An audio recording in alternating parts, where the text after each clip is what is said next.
Mesdames et messieurs, bonsoir et bienvenue à l'émission économique Focus Eco. L'actualité économique de ce jour sera consacrée aux stars footballeurs les mieux payés en 2014. Découvrons-les juste après cette transition.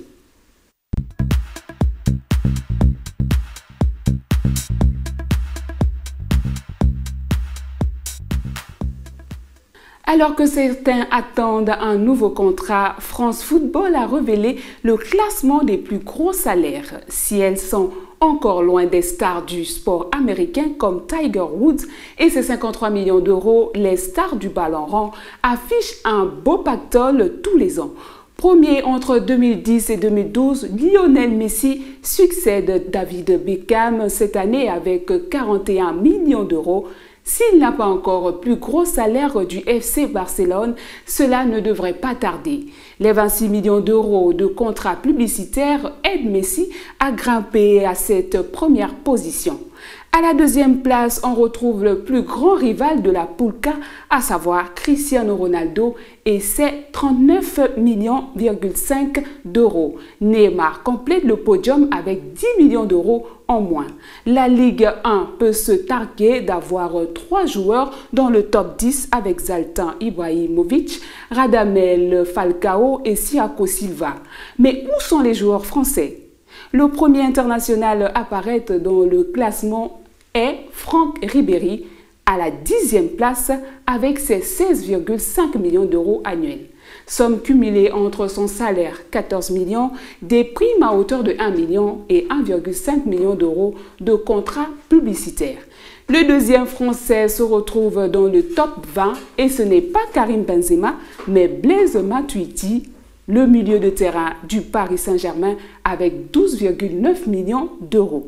Yaya Touré avec 13 millions d'euros, Mehdi Benissia avec 8 millions d'euros, Emmanuel Adebayor avec 6,5 millions d'euros, Michael Essien avec 5,8 millions d'euros, Didier Drogba avec 5,2 millions d'euros, Samuel Eto'o avec 4,9 millions d'euros, Kolo Touré 4,9 millions d'euros, John Mikel Obi avec 4,4 millions d'euros, Salomon Kalou avec 3,1 millions d'euros et enfin Pierre-Emerick Aubameyang 3 millions d'euros sont les 10 joueurs africains les mieux payés en 2014. 4 sont ivoiriens.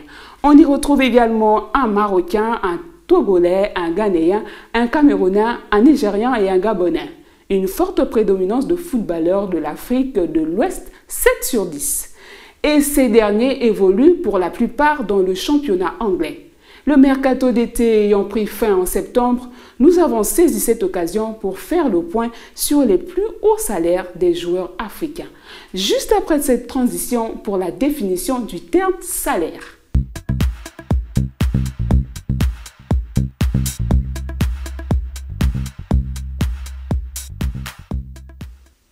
Chers téléspectateurs, comme nous l'avons annoncé à chacune de nos éditions, nous nous ferons fort de vous présenter quelques notions économiques afin de vous permettre de mieux décrypter le monde des affaires et les environnements économiques dans lesquels vous évoluez.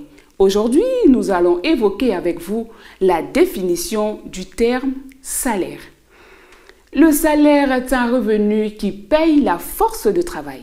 La force de travail est ensuite employée un certain temps pour réaliser une certaine quantité de travail. Le salaire peut être payé en argent, en nature ou sous d'autres formes, en particulier sous forme d'assurance, chômage notamment, via les cotisations. Mais au bout du compte, le salaire correspond toujours à une certaine quantité de marchandises et de services marchands. C'est le salaire réel.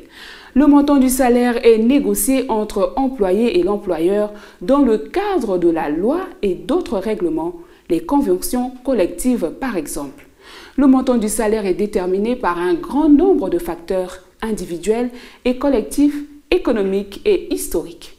Le montant du salaire est exprimé superbrut, brut et net. Le salaire superbrut correspond à la fraction de la masse salariale attribuée à chaque travailleur, c'est-à-dire au salaire net plus les cotisations salariales et patronales. Le salaire brut comprend le salaire net plus les cotisations salariales. Le salaire net est l'argent payé directement aux salariés, plus les primes et avantages divers, par exemple, voitures de fonction, bons d'achat, repas et gîtes gratuits. Dans certains pays où il n'y a pas d'assurance sociale, le salaire net est aussi le salaire brut et le salaire super brut. Enfin, le salaire est payé au temps ou à la tâche.